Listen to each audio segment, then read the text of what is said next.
Most often, more than anything else, how we get in our own way and what stops us is really just a reflection of that. It's driven by our need to survive, and not just surviving like keeping a roof over our head and getting food in our bellies, but if you look at Maslow's hierarchy of needs, some of those kind of mid-level needs into things even like accomplishment. And there are some needs that have to do with like achieving certain aspects of our career or things like that. And belonging, absolutely belonging is a huge one, yes. And so, when we're younger, we learn at a very early age who we think we need to be to get those needs met. And we develop this sense of self, this identity or sense of self of who we think we need to be to get by. And really, in a lot of ways, it serves us. So many leaders, so many of my clients are super achievers. They have achieved great things. They've been valedictorians of prestigious places and have had huge accomplishments. And it served them very well in some ways. And I'm not just talking about super achievers. There's so many things. People who are the smart one, the funny one, the caring one, all these different sort of roles or identities that we may step into or become to get by. And so it can serve us very well, but it also can become limiting, because who is a super achiever if they're not achieving? Who is the smart one if they get something wrong? Who's the accomplished one if they fail? And so that a lot of times is where we start to put up those walls and those barriers to protect ourselves so that we don't step into this area that's potentially very threatening and risky. This is the Play Your Position podcast, where we huddle up, call the plays, and inspire you to run your ball into the end zone. Are you ready to score more game-winning touchdowns in your life, business, and career? Then listen up, because it's game time, baby. Now, here's your host, Mary Lou Kaiser. Hello, Team PYP. Mary Lou Kaiser here. Welcome to today's episode of the Play Your Position podcast. We're so glad that you have joined us for a deep conversation about what it means to be a leader today, how we can all show up to this amazing game called life and play it with more compassion, with more strength, with more insight about who we are and why we're here. My guest today, her name is Snakard, and she's coming to us from the beautiful state of Virginia. Spencer, are you ready for kickoff?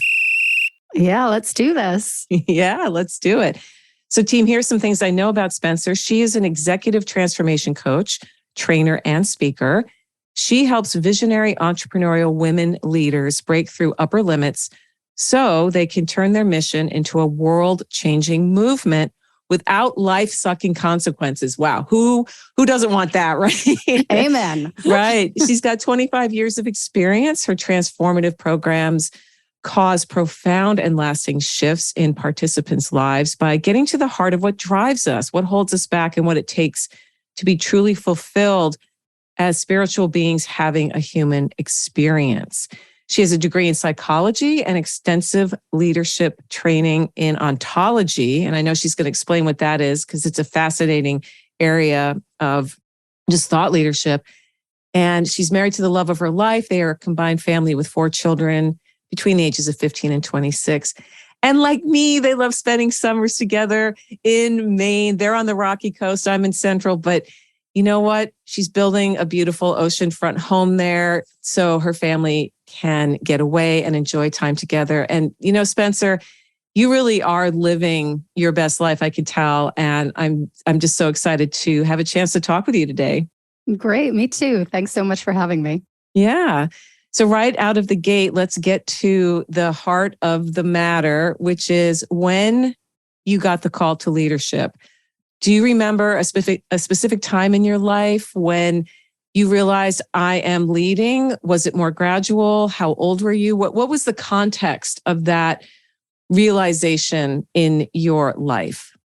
It's funny when you ask that. I have a couple times from different points in my life that stand out, and one of the earliest goes back to 4th grade when my 3rd grade teacher, who was the head of the Student Council Association, kind of tapped me on the shoulder to say, "Hey, I think you'd be good in student government. Do you want to run for vice president next year?" And I don't know that I'd really thought of myself as a leader up until then. Although when I look back at prior things before that, even like in Girl Scouts or other things I was involved in, I could see that I certainly showed leadership qualities. And that may sound like a silly example because it's back so far, but that jumped out at me when you asked the question is like, wow, had she not kind of called me out on that, I don't know that I would have evolved the way I've evolved. So I think it's, awesome when people see our talents and our strengths and acknowledge them and help us step into them and develop them. The other time in my life that really jumped out at me was fresh out of college. I had the great fortune of attending a transformational life coaching seminar that was like a 3-day event. And it was kind of an experiential hands-on thing where there were activities or things we would do to help you see who you are and how you show up and how you engage and where you get stuck or where you get stopped, things like that. And there was an exercise where I ended up standing up. In fact, I was kind of challenged ahead of this when someone had said, how do you hold yourself back? And I said, well, I usually sit back and judge people and, think to myself how stupid everyone else is. And I don't say anything and step up. And she's like, okay, well, I challenge you. If you notice yourself doing that, do something different. And so this activity was kind of complex and someone else had figured out the way to quote unquote win the activity. And he stood up and said something and everybody else kind of poo-pooed him because it was one of those things where it's like for everybody to win, you had to risk getting burned by the other side. And so he's like, hey, this is what it's going to take. And everybody was like, yeah, but they're going to burn us and we're not going to do that. And I'm not taking that chance. And here I was all of like 22 years old, practically still wet behind the ears compared to most other people in there that were in their 40s and 50s. And I realized I was sitting back judging, going, stupid people. He told them exactly how to win this. And all of a sudden I was like, oh, this is that thing she told me to notice. So I stood up and I said, guys, he's figured it out. Like this was what everything was based. Our whole conversation leading into this activity was about, all these different things that had come up in the training conversation ahead of this. And I said, he's figured it out. This is it. This is like, this is the answer. And honestly, I don't even remember now how we ended up playing the rest of that particular game. But what I do remember is that in the debrief afterwards, when we all came back together as a group and there was a conversation of, okay, well, what'd you notice? And what'd you get out of that? And did you have any insights or breakthroughs out of that? And a number of people in our group specifically said, when Spencer stood up, I realized... And these huge insights about themselves. They had not just about how they were playing that game, but how they were playing the game of life. Things of where they were getting in their own way in their relationships, in their careers, in their health, and so many different areas. I remember a number of people standing up and just thinking like, wow, I really had an impact there. I made a difference. And that was a very big turning point for me. That's so cool that you were that young at 22. You experienced the power of, first of all, standing up and saying something that perhaps, you said in the past, you would just sit there judging, right? Right. And so that drove you into the work you're doing now. And certainly a 25-year career, we have seen the world change tremendously. And since that, those days before the internet, when we just operated differently than we do today. And today you're working with women leaders. And one of the things I read about you in your bio is breaking through the upper limits. Talk to us about what is holding so many women and some men back. Like what are upper limits? What does that mean? And then what do we put in our own way typically that prevents us from really breaking through to that, that it's a meme now, your next level, but it's real. You can get there. It's just, we stop ourselves. Why? Why are we stopping ourselves? Well, the short answer to that is because we're human. But I do want to fully acknowledge, as you said, it's not just women; it's men as well. It's a human condition that we all experience. I choose to work with women leaders because I have a passion for helping women step up and out and own their power and their greatness and step into the light, so to speak, because I think a lot of women tend to hold themselves back more than men typically do. Mm-hmm. So that's part of what drives my passion for working with women leaders. But it's definitely part of the human condition. And one of the things you read in my bio early on is this quote by a French philosopher that really drives so much of how I see the world and how I work. which is that quote of, we're not human beings having a spiritual experience, we're spiritual beings having a human experience. I love that. Yeah, me too. I do. I remember the first time I heard that flip, and I thought, oh my gosh, yes. So Yes. so talk about, So my whole framework has really boiled down to the essence of that quote, this idea that we are inherently spiritual beings. And yes, we are having a human experience. We're living in these human bodies with human rules like gravity on Earth and the fact that we have an expiration date someday. So we have this, spiritual, limitless type capacity, and have come from this essence, I'll just say limitless capacity. We'll keep it at that for now. But in this human body, we have limitations, and we're breakable and bruisable. And so therefore we experience fear, and we feel a need to protect ourselves. And so I think most often, more than anything else, how we get in our own way and what stops us is really just a reflection of that. It's driven by our need to survive, and not just surviving like keeping a roof over our head and getting food in our bellies, but if you look at Maslow's hierarchy of needs, some of those kind of mid-level needs into things even like accomplishment and having, I'm blanking right now, of course, as I'm speaking off the cuff about this, but I'm trying to picture the pyramid and thinking there are some needs that have to do with like achieving certain aspects of our career or things like that. And belonging, being part of a tribe. And belonging, absolutely. Belonging is a huge one. Yes.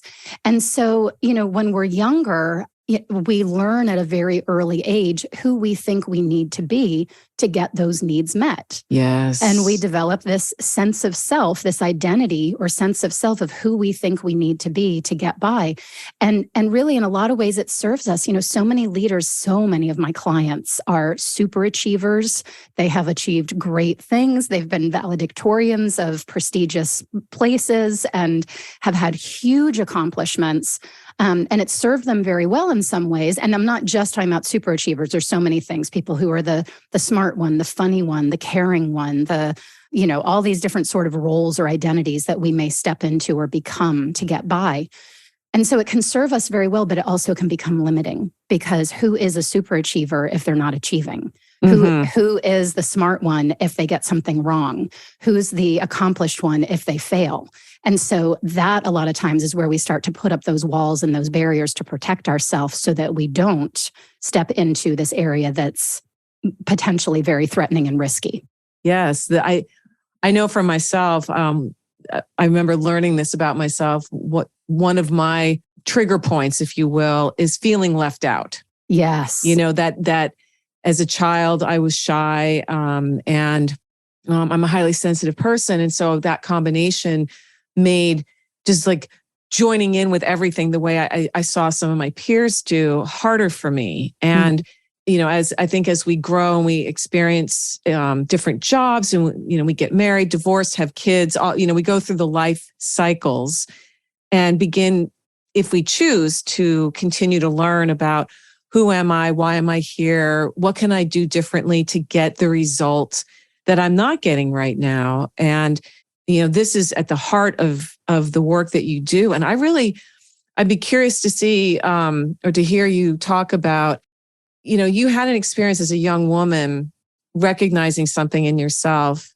And, fast forward today, your children and the children you share with your husband, you've lived life.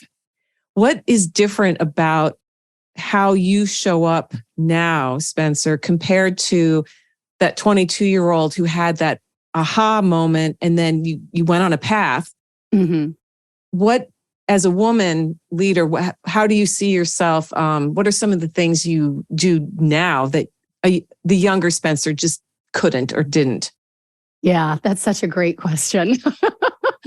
I'm giggling a little because I'm remembering a very close friend of mine has often made references to how women seem to hit about 40 and suddenly have this awakening of like not feeling like we need to prove ourselves anymore and not putting up with any kind of BS in our lives anymore. It's true. Yeah. So there's definitely been a shift there.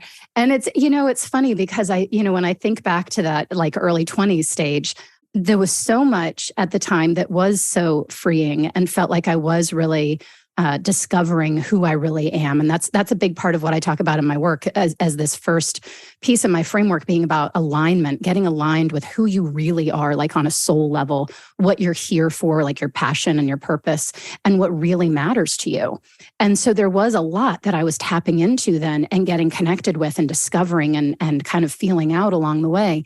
And I also still had a lot of the aspects of my humanity of feeling somewhat threatened or small or not enough, and feeling like I needed to prove myself more. Now, I'm not saying I don't still experience those things, because we all do all the time. And one of my own frustrations, and I've certainly had clients say this to me sometimes too about themselves, is that it's like, we feel like, dang, didn't I handle that already? Like, didn't I already work through that and get past that? Why is this coming up again? Yeah. But it's because I believe it's because every time we expand into new territory, we do step to that next level, like you referenced before. It's new, it's threatening. We don't know where the saber-toothed tigers hang out yet to know where it's safe to go or where it's not safe to go. And so anytime we step into that new space, there's new potential or perceived threats and risks. And so the old sort of triggered, seemingly safe ways of being and handling things kick right back into action, almost like a reflex. Like, a doctor taps your knee and your leg kicks out and you don't really have any control over it. I think it's the same thing like with our identity kicking in.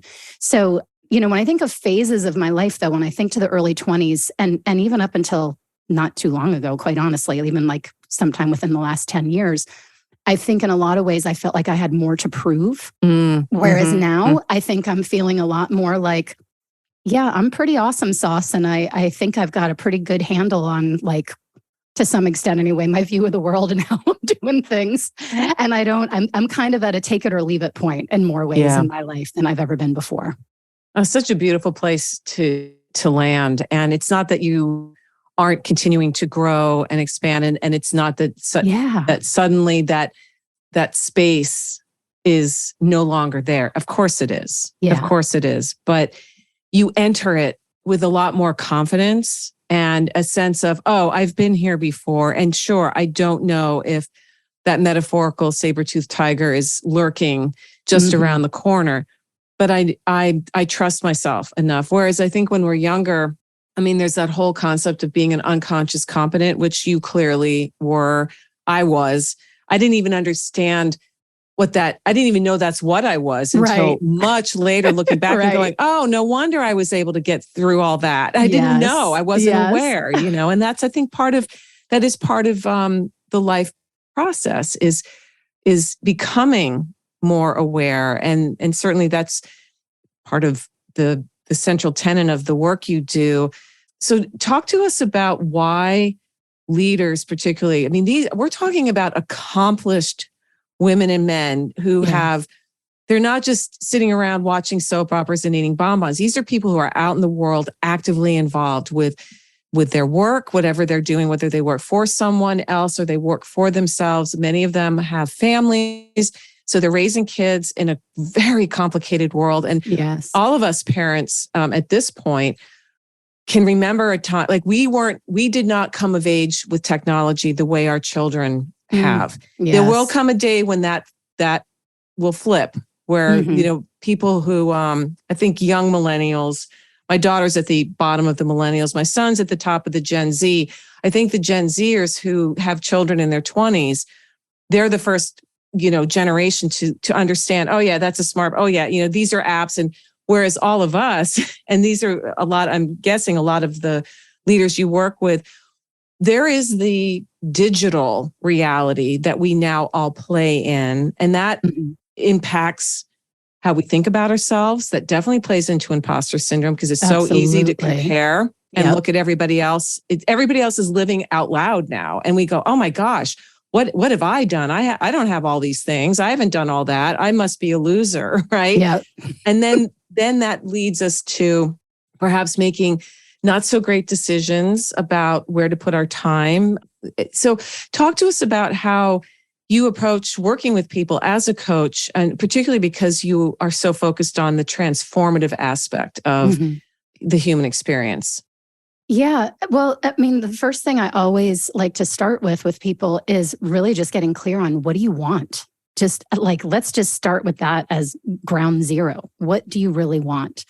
Because a lot of people, I think, are especially because, like I said, I tend to, I don't know if it's just that leaders tend to attract super achievers or if it's something about me. I don't know. But a lot of my clients are really like high achieving people who are very driven by, I've got to do more, be more, accomplish more.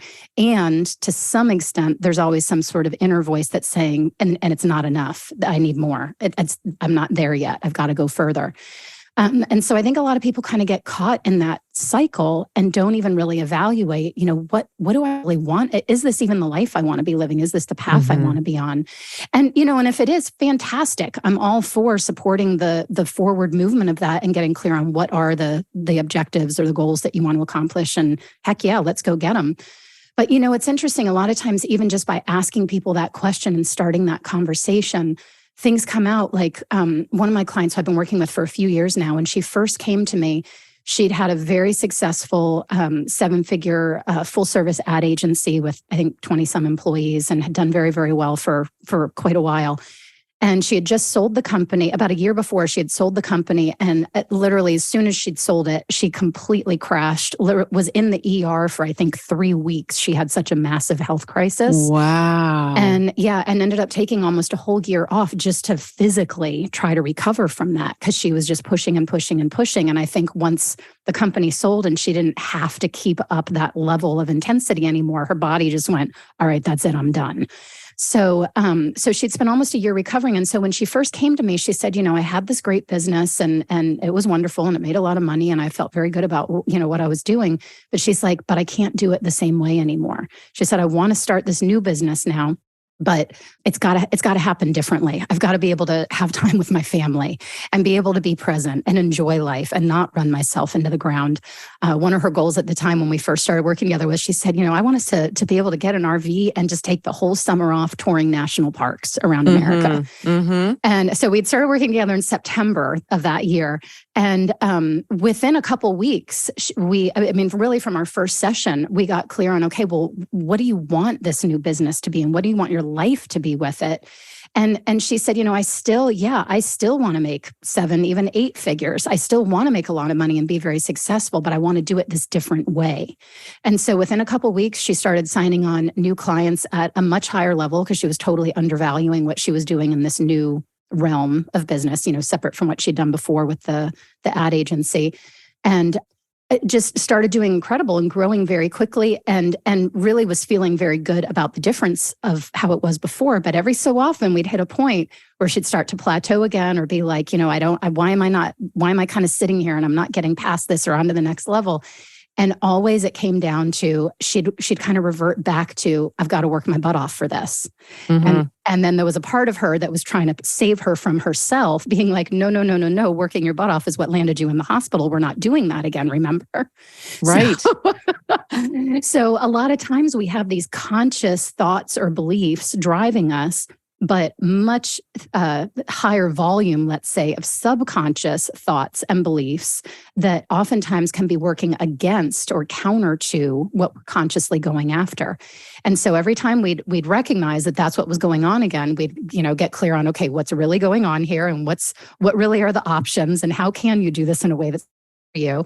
And she's been able to keep moving forward. And in less than a year, she sent me a picture of her standing in front of their new RV, which they've been touring the parks on. And she has continued to grow her revenue and her team and is doing amazing. Wow. So, but it's always so interesting because anytime she hits that block, and this was someone who she had a horrendous childhood growing up. I won't go into details on that, but I'll just say it was horrendous. Yeah. And she knew she had to work really, really, really hard to claw her way out of that life of her youth. She graduated high school a year early as valedictorian of her class, a year early as valedictorian, put herself through college, built this 7-figure business in her 20s, I believe it was. Maybe it was her it was very early on to be hitting, to be running that sort of a business. And so very successful, but it's like there's this part of her that again goes back to that childhood kind of fight or flight. I've got to work hard to claw my way up and out of this. That's her default setting whenever she feels threatened or that there's a risk of any kind. But that's not aligned with who she is, what she's here for, and what matters most to her. So she subconsciously will put the brakes on in various ways. And we've got to always kind of uncover that or shine a light on it and say, okay, here's what's happening. What can we do differently instead to be able to move past it? Wow. It's halftime here at the Play Your Position podcast, and we've got ourselves a great game. While you're up grabbing another snack and topping off your favorite beverage, make sure to subscribe to the show so you never miss another play. PYP is available on Apple Podcasts, Spotify, and wherever great podcasts can be found. Now, let's get back to the game. Thank you for sharing that story because it illustrates what's possible. And I think it also hits on some very deep themes that we Americans have, is that work harder, you can pull yourself up by your bootstraps. And but the hard work particularly, I think that's one of the most difficult paradigms to let go of because it's so ingrained into the American way, the DNA of all of us. And particularly if you come from hard childhood, there's it's so interesting, the comparison between people who faced what she did and how she used that as fuel to really catapult herself into a much different level of experience and certainly to earn way more money than she probably ever imagined was possible, right? Yes. Versus those folks who take for granted what they have and never really accomplish much at all because there isn't that drive. But then there are people who, are in bad circumstances and never get out of it because they don't figure it out. So it's interesting. Well, it's funny. That reminds me, as I said, different identities. Some people, their identity is that they're broken and damaged. And they live into that. Victim. Yeah. Yep. It's not my fault. I'm this way because someone else made me like that. Yeah. They take no responsibility for anything in their life. And that was another experience I had. And I imagine you have seen clients have that experience, and maybe you've had it yourself, is the day that you can actually look in the mirror and say, and look at yourself in the eye and say, I am 100% responsible for my life. Yeah. Everything that happens starts with us, and it starts with what we think about. And we're not taught these things in school. And unless you have amazing parents or somebody in your life who teaches you that, either through osmosis, which it can happen, or since there are rare. So I think of Sarah Blakely, for example, of the founder of Spanx. Yep. She tells the story about her father used to ask her at the dinner table, how'd you fail today? He wanted her to be aware of that failing was a sign of success because it meant she was doing things, and that we fail at more things than we succeed at. And yet there's this, I guess, unspoken message out there, like, must always be our best and win at all costs all the time. You can't. That's not universal law. Yeah. It's just not universal law. Yeah. And yet, I'll add too, even knowing that logically, like I fully buy into all that as well and believe that. And I even will sometimes tell myself, like I'll challenge myself sometimes, okay, go get 100 no's. So consciously, I'm telling myself, go get 100 no's. But I find all kinds of ways to not do that because again, it's like those subconscious protectors that go on that are like, consciously, I think, sure, that makes great sense. Let's go do that. Failure is exactly how I'm going to get where I want to be with my success. But then there's a part of me that's like, you sure about that? Seriously, oh my gosh. Yeah. The logical side of our brain. Oh, okay. And then you sit down, you're like, I'm not doing that. Yeah. I think I'm going to go over here and move my papers around. Yeah, exactly. Oh my gosh. We're all just dogs in an invisible fence. It's like, how motivated are you to get the zap to get to what's on the other side versus comfortable within the boundaries? That is so on point. Becoming comfortable with being uncomfortable. Nobody likes that. No, you hear these coaches, big names, I won't name them, but these thought leaders who are like, I start my day with a cold shower, or I start my day with a cold plunge, an ice bath, because it's uncomfortable and I don't like it, but it puts my mind. I'm like, great, that's great for you, but I'm not doing that. I like my hot shower. Right. I'll do other things. But, one of the things that you also help people with is that you sit down. And so you start with, okay, what do you really want? And then people map that out and so forth. But what if you're clear on what you want and the results are still not coming in? And you're like, what am I doing wrong? Or why isn't this coming faster? Or scaling like I expected it to? I've been doing X, Y, and Z the way they all said, and it's not working. Yeah, that's very common. I think we all at various times encounter that. And so that really leads into the second main part of my framework, which is on insight into those aspects of our humanity that are trying to save us from ourselves. And, an example that comes to mind of this was a client who came to me saying, I've been busting my hump for 8 years trying to get this business going. And she said, I've been kind of barely scraping by, and I'm finally just hitting consistent $10,000 months. She was a solopreneur that did online coaching, helping people with marketing aspects of their business. And so she said, I'm finally hitting 10K months the last month or two. She said, I definitely want to make more, but I'm not one of those people that wants to make $1 million.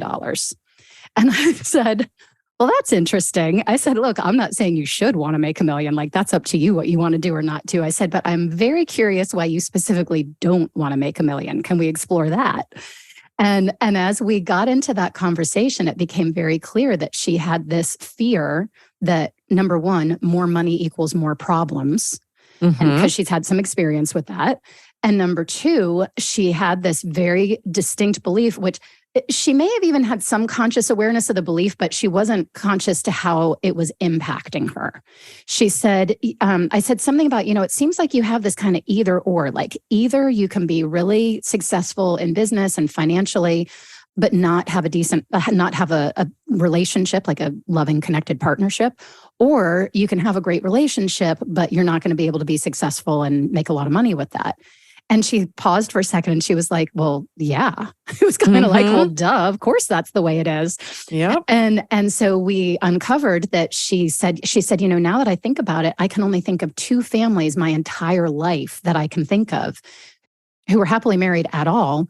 And she said, and they had like no money. She said, my friends from those families could never go to the movies or go on weekend trips or do anything fun because they never had the money for it.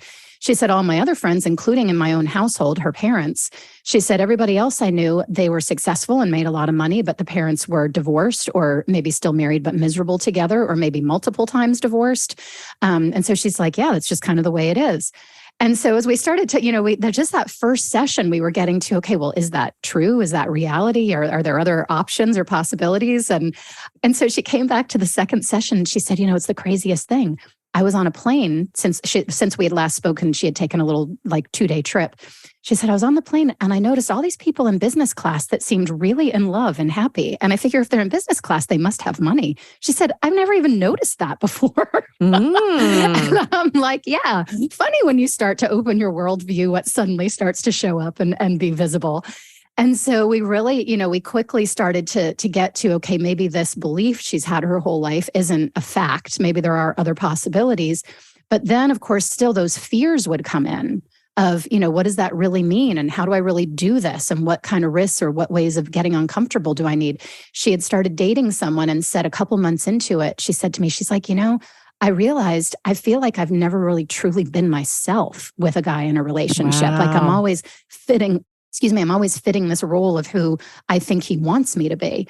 And so, we would take on some challenges like, okay, so let's experiment with this. Maybe next time you're with them, like just be fully yourself and see what comes of it.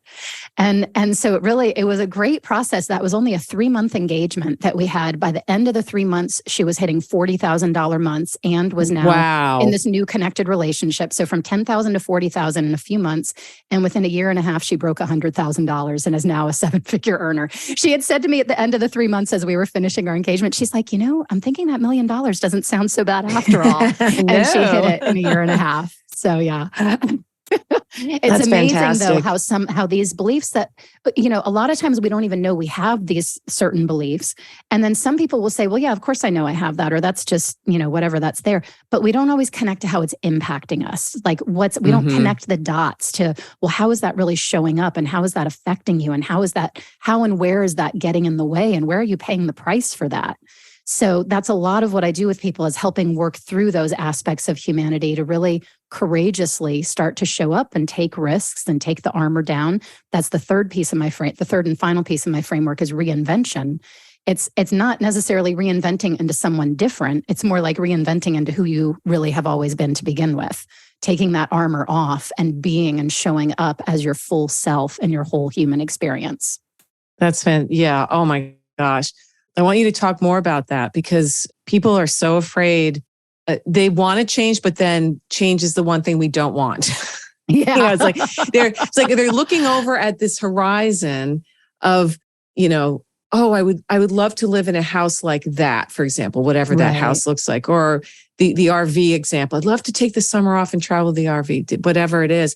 Yeah. And then it's like, yeah, but it's that, yeah, but, and that's the same with reinvention. Yes. Is again, cognitively, logically, we know, the definition of insanity is doing the same thing over and over again and expecting different results. Yes. Okay. So we know that. Yeah. Then when push comes to shove, it's like, but they're like, I like this part of myself for whatever reason. So, but really it's worked. Look at all this evidence I have for how many times it's worked. Right. So how do you help people who are like, I don't want to give up, something of myself? Yeah. That led me to this great relationship, or led me to, this wonderful job I have, or this business or whatnot. But I'm still not satisfied. Yeah. Don't want more. Yeah. One of the key components of that, I think, is just even having the awareness to recognize where you're standing. Are you standing in your limitless spiritual self, or are you standing in this terrified human fighting for survival self? And so a lot of times just to even see that, because, I feel like the I forget how I've said this before, but it's something to the effect of the apple doesn't fall far from the tree. So the identity, I think, doesn't fall far from the spiritual tree.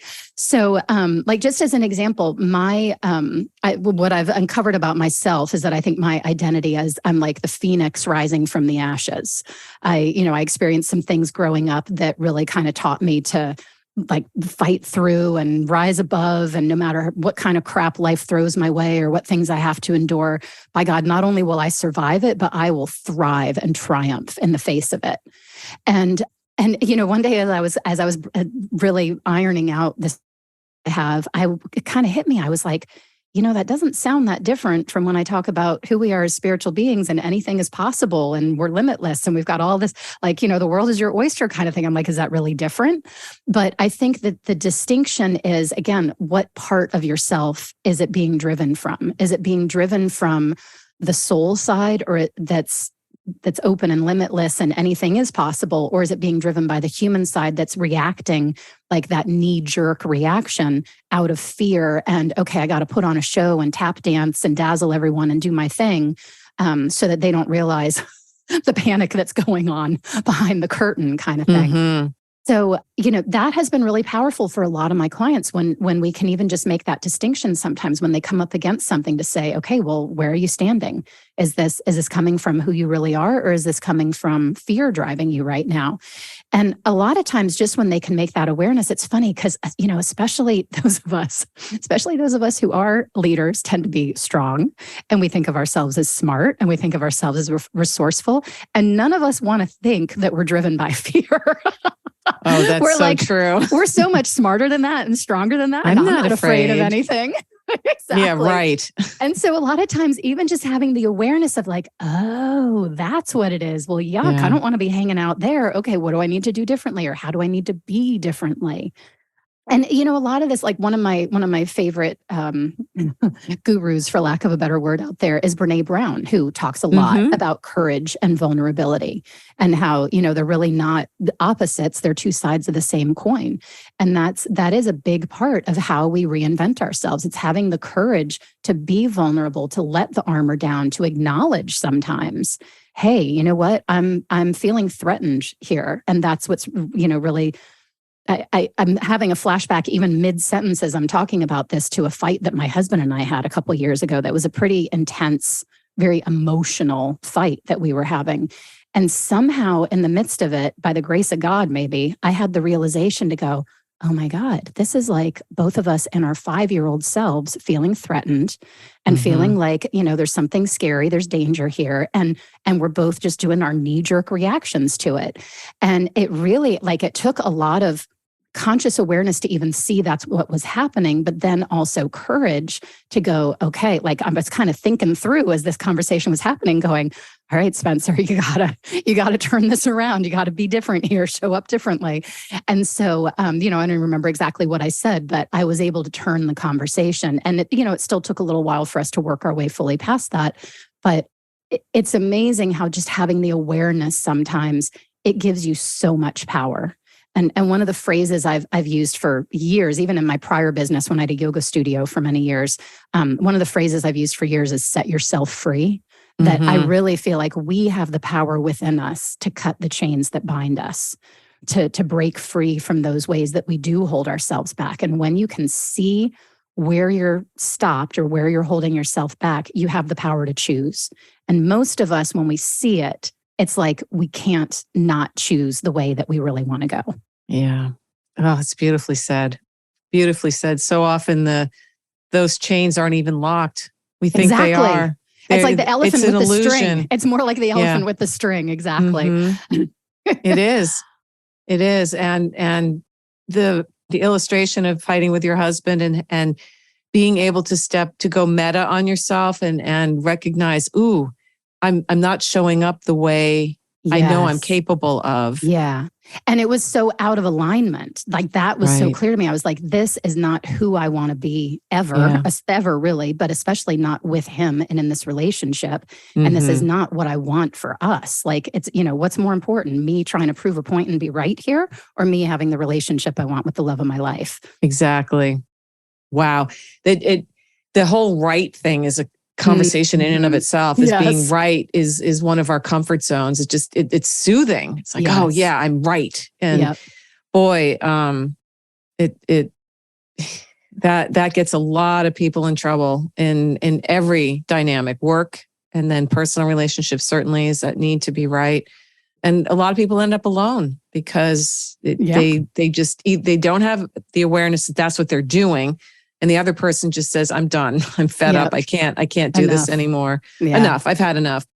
I tend to, I use Don Miguel Ruiz's the 4 agreements. I don't take things personally like I did when I was younger. And that was also through a process of a lot of hard work. And when I feel that sting, and it still happens because to your point earlier, we're all human. I have to go meta and say, Mary Lou, this is not about you. What is happening with this person is not about you at all. Yep. It rarely is. It rarely is. Yeah. Their narrative is driving them. And again, the studies that you've done with, the subconscious and the conscious and all those elements that make up who we are, it's powerful stuff. And it really does come down to that keen self-awareness. I remember when I used to have colleagues when I was teaching. Most of my colleagues were, twice my age. And I would hear them sometimes say things like, the older I get, the less I understand. And, when you're in your 20s, you're like, you don't, it's like, okay, whatever. But then when you get older, you realize I really am making this up as I go along. Yes. I know so little. Yes. I know so little. Yeah.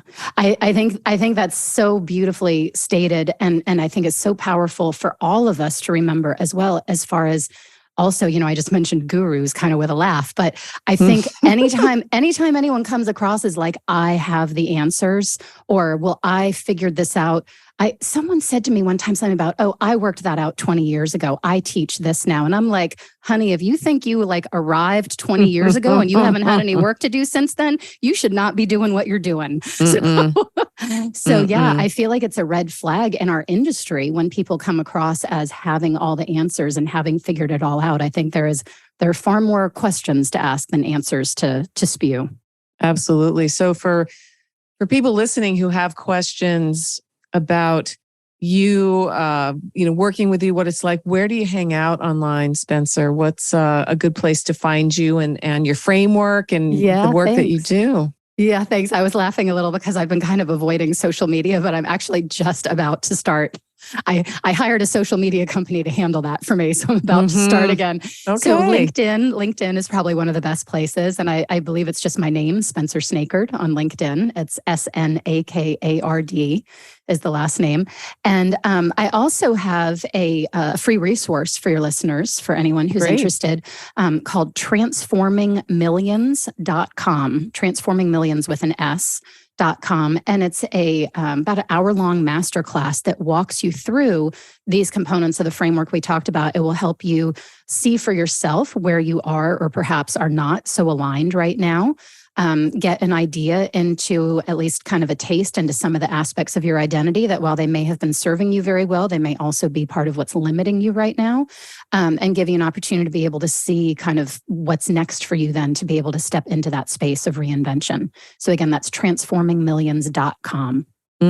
What a generous gift. Thank you so much. And team, anytime a guest makes an offer like this, their hard work, their experiences, you can gain something from this. So I will have a link to that on Spencer's show notes page at pyppodcast.com, along with her LinkedIn profile. So if you want to connect with her there, which is a great place to have awesome conversations and just see what people are talking about. Do that social listening, which I love to do. You can pick up a lot of trends and insights about what's on people's minds. And wow, this has been, I can't believe we're almost up in an hour. It's been such a great conversation. I've fully enjoyed it. Yes. I have too. And Team PYP loves to read. So share with us a couple of books, Spencer, that have been instrumental on your leadership journey. A couple, it's more authors that are coming to mind than specific books. Again, Brene Brown, I think, is fantastic. Right. Almost everything she does, I'm wowed by. Marianne Williamson was one of my early influencers. Mm-hmm. I even was back of the Stephen Covey era, 7 Habits of Highly Effective People, but that kind of goes way back with some of the shaping. One of the older books that I love and that I think is very clear and impactful is Psycho-Cybernetics. Yes. Which I think goes back to the 60s. Not a lot of people are aware of that one, but it's a great one. It is. I have that on audio and oh God, that's a great book. Yeah. I also have the physical book. So good recommendation there. Yeah. And one other I just thought of is Mind to Matter, Matter, like kind of how our mind creates matter. Right. I'm completely forgetting the name of the author right now. It's a gentleman who's a doctor. I can't remember, but Mind to Matter is a great one as well. Okay. Well, I'll list these on your show notes page as well. Again, it's so good to get recommendations of books that have played a role in your journey and could make a difference to, listeners. Yeah. Wow. Well, the work you do, Spencer, is not only necessary, but it's admirable. It's noble. It warms my heart to know someone like you is in the world and so committed to helping people who say yes to themselves and say, you know what, I need some help here. I have blind spots. I don't know what's holding me back. I need someone to guide me. And you're out there doing that. So thank you for being a servant leader and for just being who you are. This has been delightful. I laughed and you got me thinking about my own journey. And that's, I can't ask for more. Excellent. I'm so glad to hear it. Well, thank you so much. It's been a pleasure. Hey team, Mary Lou here. Who's number one in football changes from year to year. Fashion trends come and go, same with musical tastes. But leadership skills, they never go out of style. In fact, these days, leadership is an essential survival skill for a world that demands more from us than ever before.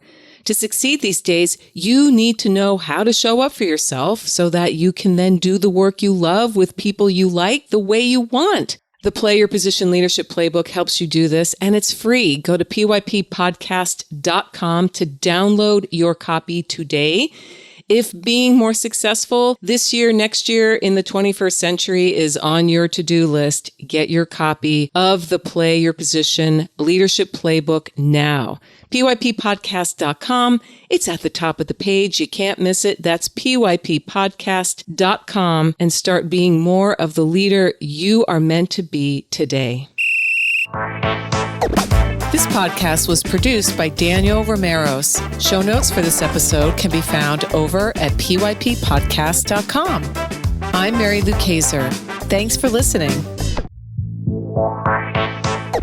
Here at the Play Your Position podcast, we believe that the road to self-mastery and a life well lived starts with answering the call to leadership. That's when the fun really begins. Send this episode to any friends who might need to hear the inspiration and ideas you heard today. And feel free to rate and review us on your favorite podcast platform.